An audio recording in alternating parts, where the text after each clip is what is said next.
Good evening. It is 5 o'clock, so we can go ahead and get started.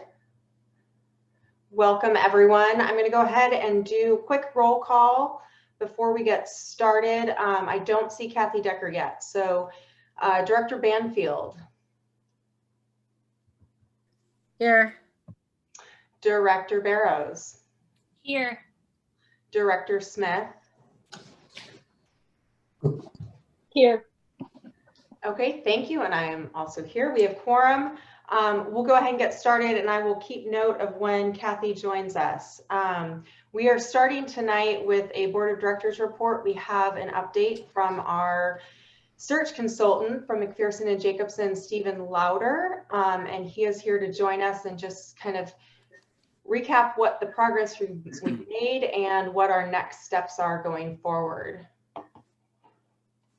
Thank you. Can you hear me? Is everything okay? Yep. Okay, great. Thanks so much. Hey, wanted to say that the community outreach was extremely successful. The district received 637 responses, which is really a very large number, even for the size of Vancouver Public Schools. The executive summary of the report will be forthcoming, but in general, what I would say is, first, the qualities and characteristics document that the board put together was really right on target for what the community and staff were looking for in the next superintendent. So that was a very good job there by the board. And in general, what I would say is people are very, very passionate about education in the community, not only your dedicated staff, administrators, teachers, and support staff, but the community at large is very engaged, very supportive. And of course, you knew that. Small town feeling in a not really a small town anymore, and it's close to a much larger town. Tech savvy.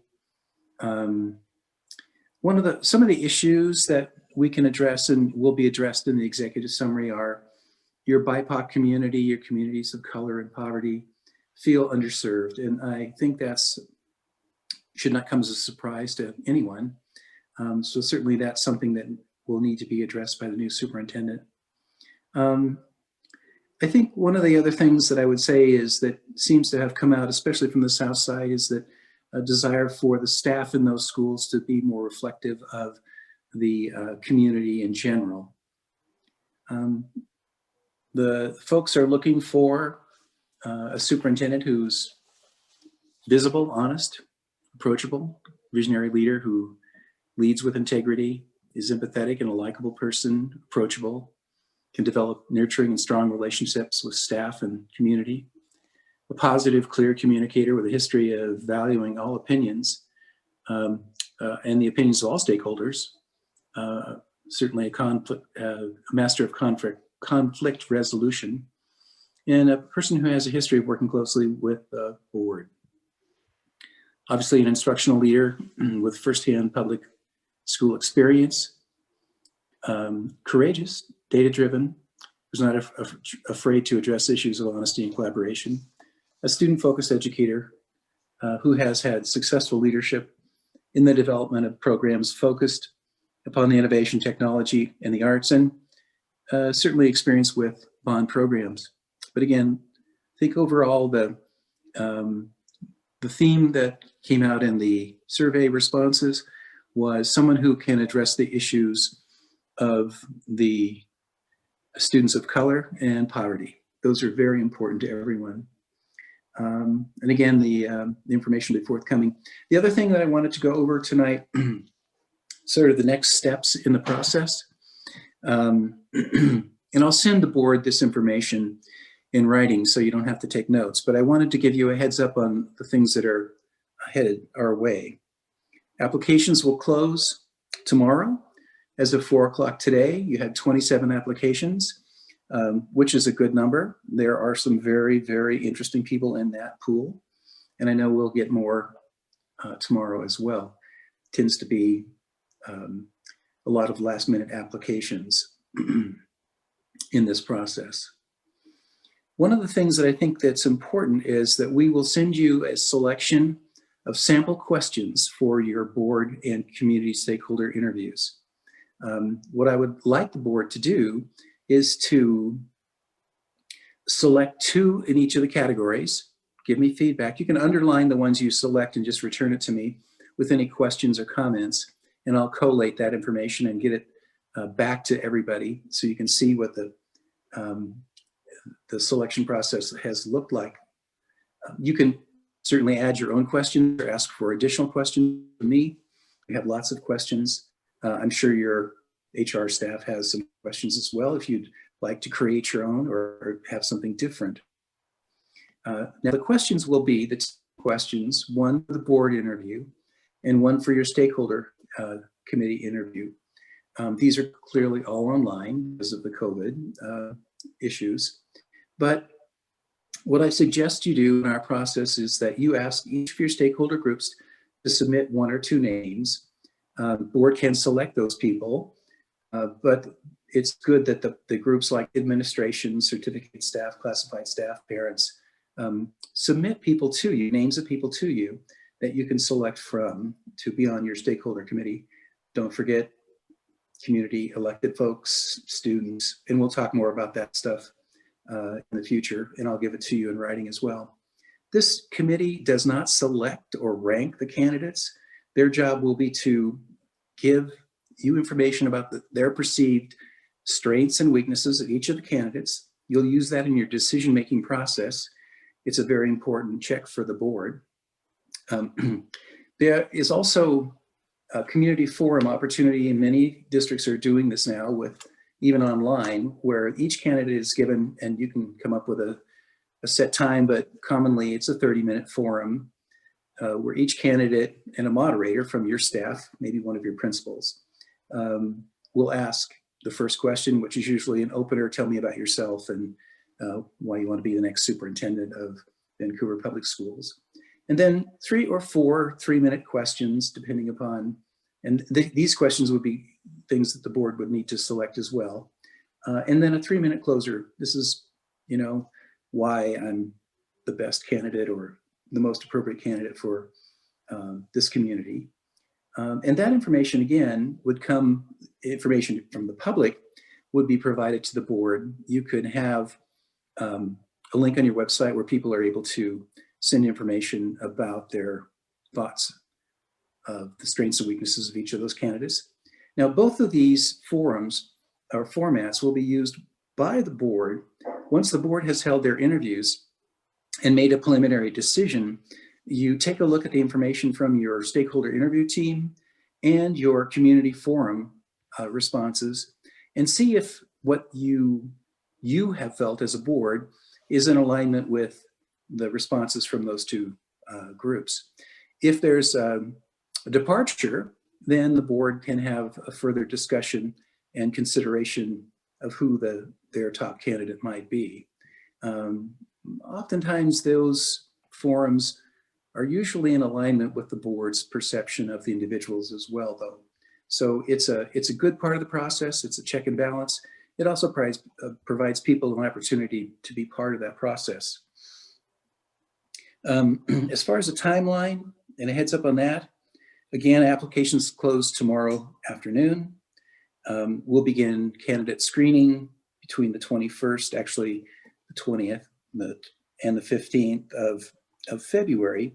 And then we'll need to have a special meeting with the board, a closed session meeting. So we'll present the finalists, our top picks that we vetted and we believe match the characteristics and qualities that you're seeking and have this necessary skill set to meet the requirements of the board.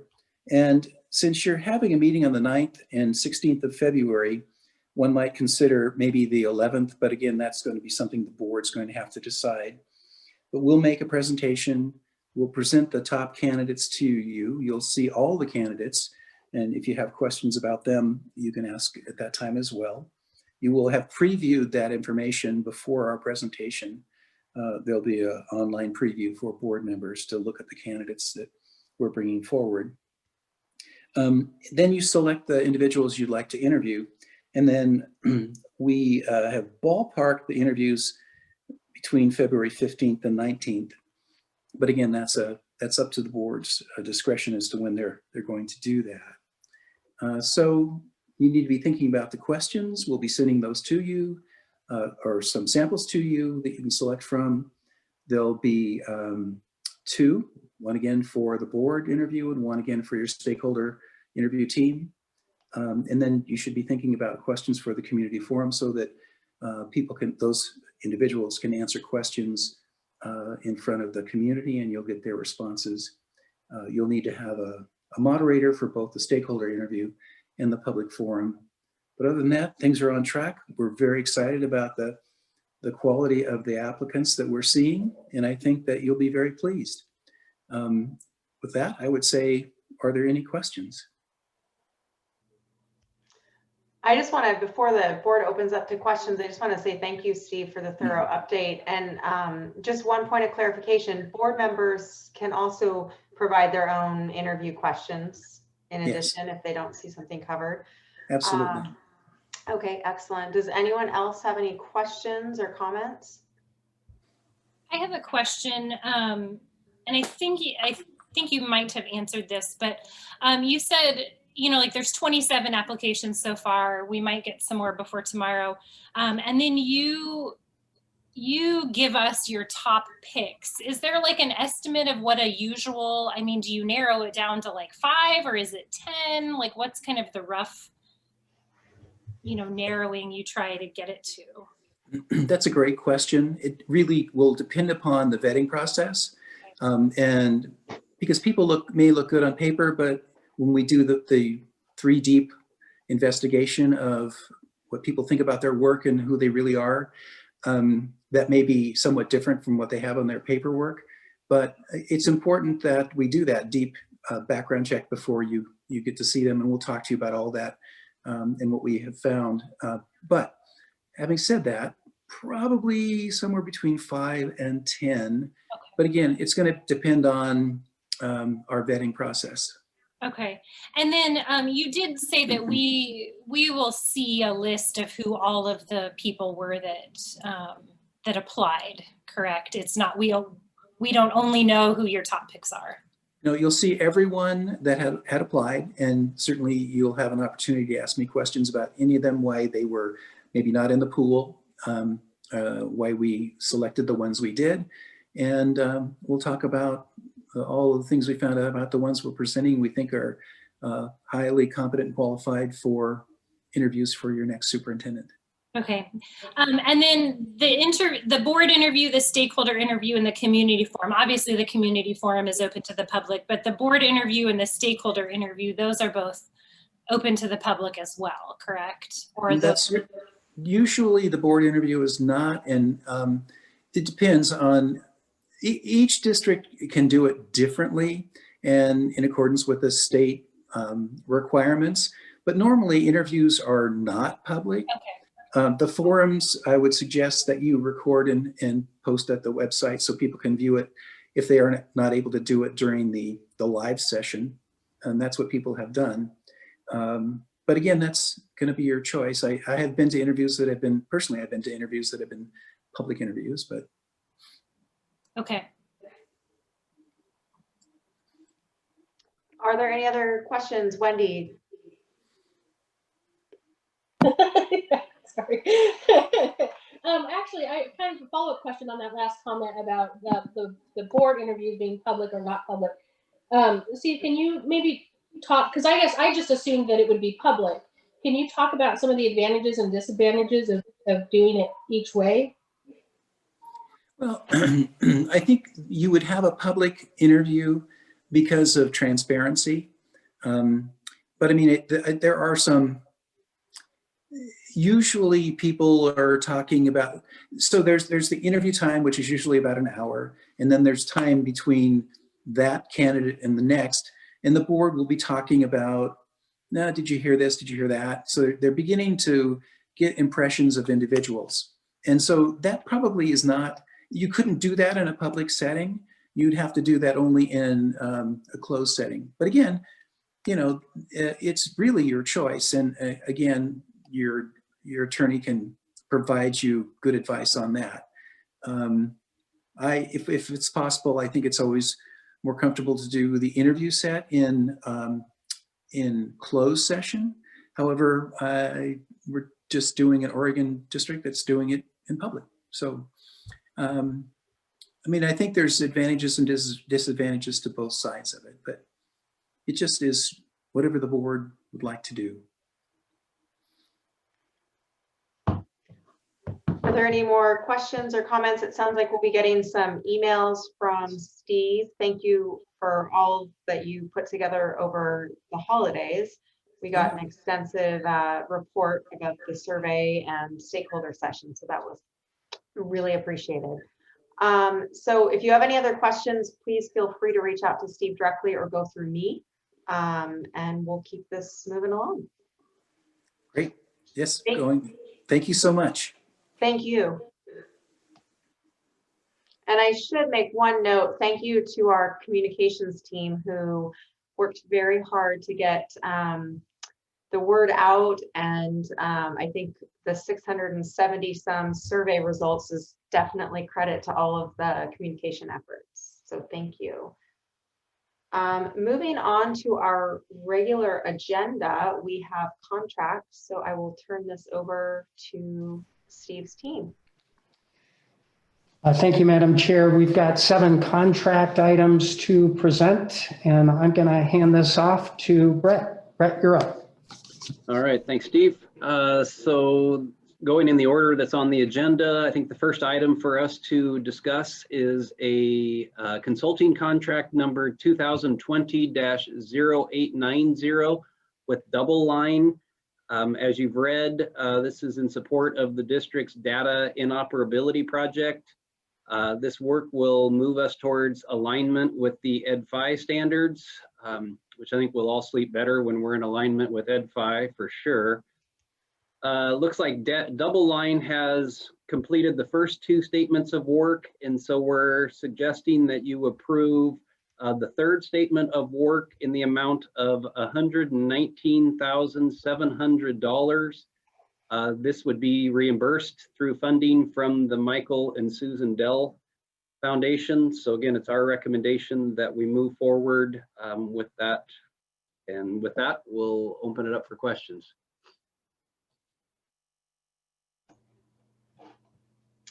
Are there any questions on this item? I'm excited to see this moving forward, so this is great. Item 2. All right, thank you for not asking me what Ed5 data standards are. I actually can answer that, but. Well, that makes you a lot better than me. So the second item is a purchase agreement number 2021-001 with LSW Architects. This is a separate project from the main McLaughlin Middle School project. It is the repurposing of what we call Pod A. Previous to the remodel and the new construction of the new McLaughlin, we had certain classrooms that had to be housed in these 2 different pods. This project would repurpose Pod A into our Early Childhood Evaluation Center, allowing it to move off of the Leaser campus, which, as you know, we have plans to turn over to the Housing Authority. So it's our recommendation that we move forward with a basic contract in the amount of $109,895 and the authority to approve additional services as required of an additional $101,275. So the maximum, if all the optional services were utilized, would be $211,170 plus Washington sales tax. Any questions on this one? Are there any questions or comments? Okay, thank you. All right, moving on to purchase agreement number 2018-049. This is one of our closeout. As you know, every time we enter into a contract in which retainage is held, we typically need to seek formal approval of that contract as complete, which starts the clock on retainage. And if it's a potential state match program or project, then it starts a new clock for future state match purposes. So it's our recommendation that we approve as complete the team construction contract for the 4 classroom addition at Harney Elementary School in the total amount of $2,041,762.68 plus Washington sales tax. Although there's a portion of that will retain in retainage for the 45-day period. Any questions on the completion of the, did I misspeak and say Salmon Creek? It was Harney Elementary if I misspoke. No, you said Harney. Okay, good. Are there Thanks for not bringing up Salmon Creek once again, Brett. Yeah. Well, I will say my daughter attends Harney and the addition is beautiful. So are there any other questions or comments? Okay, thank you. All right, moving on to purchase agreement number 2021-002, another LSW project or contract for the project at Kiggins Bowl. You can see that the current scope of the project provides for structural improvements to the existing stadium, the addition of a team room and concession facility, and 6-lane track adjacent to the football field. Our recommendation is that we approve a base contract of $700,000 and the ability to exercise additional services as needed in the amount of $424,696 for a total capacity, if all optional services were utilized, of $1,124,696 plus Washington State sales tax. Any questions on LSW's work at Kiggins? No? All right, moving on to purchase agreement 2020-011. It's a hazardous material abatement at Truman. You can see this is another closeout project. Three Kings Environmental was our selected contractor. Our recommendation is we accept their contract as complete in the amount of $110,100 plus Washington sales tax, acknowledging that there's a percentage of that that's still retained for the 45 days and to complete all of the verifications from state agencies and subcontractors. Any questions on the Truman Elementary abatement contract being completed? Only, does this include getting rid of that yellow color on the outside of the building? No, the yellow was not a hazardous material. I think it was. There were some people that had a strong reaction to it, but it didn't qualify as hazardous material. That work is in the midst, and again, I don't remember the last update you all had on that, but we were very, very pleased to see the final bids from we were operating under estimates when we decided to move forward with it, and the actual bids were about half of what the initial estimates were. So we will have a much more attractive building, in my opinion anyway, for not nearly as much as we thought it might cost. So it's good news. Thank goodness. And thankfully for the neighbors too. Yeah, and I guess the last thing on that topic is, this wasn't obviously on our agenda, but I think for that topic, I want to commend AJ and Teresa, the principal there. They commenced a community group, including staff, neighbors, and so we feel really, really confident that the new color will be embraced widely amongst the whole school community. Phew, thanks. And just for the reveal, it's a navy blue earth tone color. Nice accent. So thanks again to AJ for spearheading that work, because never easy when you start getting into the world of tastes and aesthetics. So I think he positioned us well through that.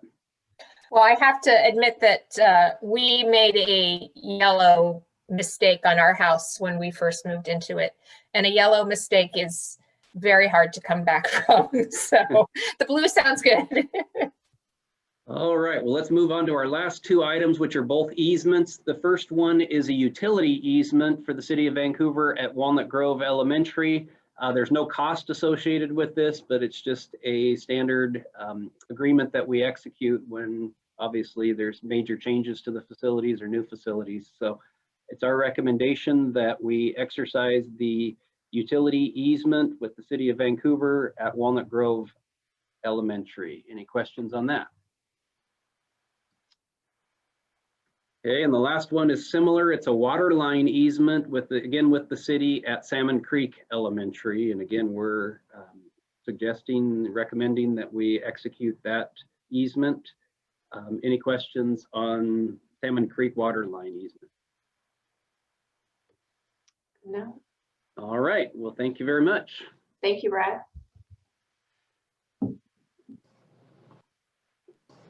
We'll move on to the policy section of the workshop. We have 2 policy items, both first readings. Mary Lee. Thank you, Dr. Webb. The first one is proposed changes to Board Policy 2025, Copyright Compliance and License to Publish. The proposed changes to the Board Policy clarify the fair use exceptions for copyrighted materials, and a new section for use of copyrighted materials in an online classroom or instructional setting is also added. As you know, whether teaching online or in the classroom, it's essential that the district staff comply with U.S. copyright law.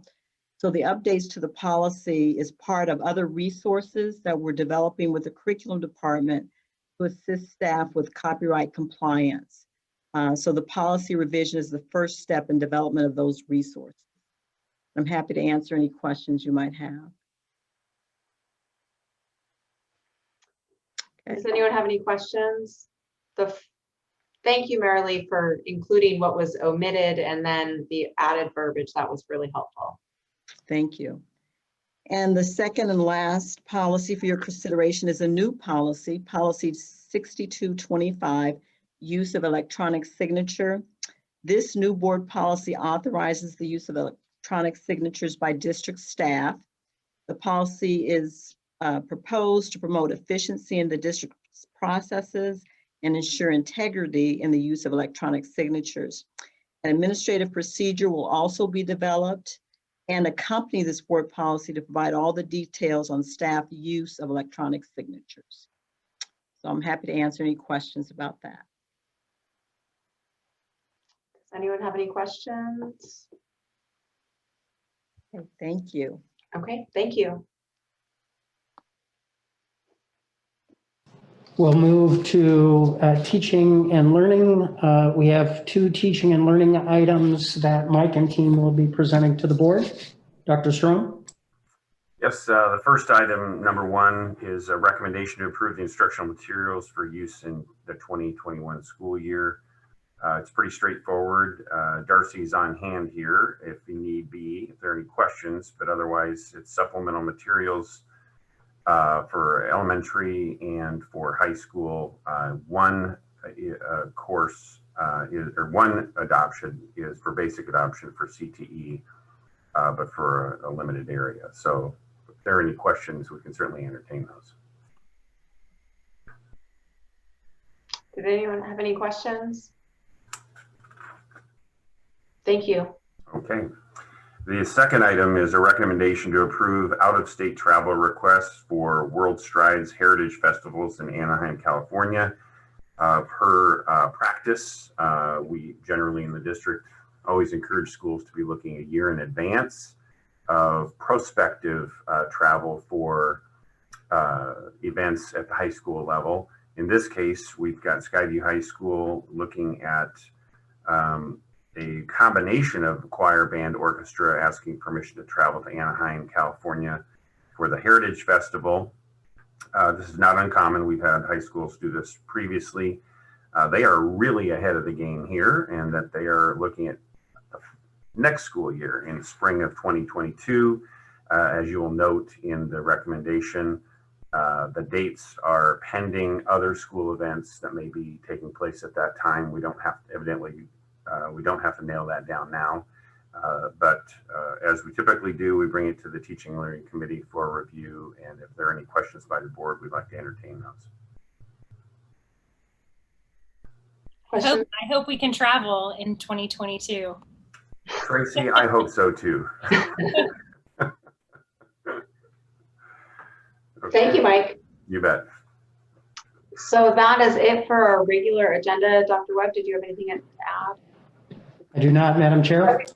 So the board is recessing to executive session for the purpose of discussing potential litigation with no action to follow. Thank you, everyone.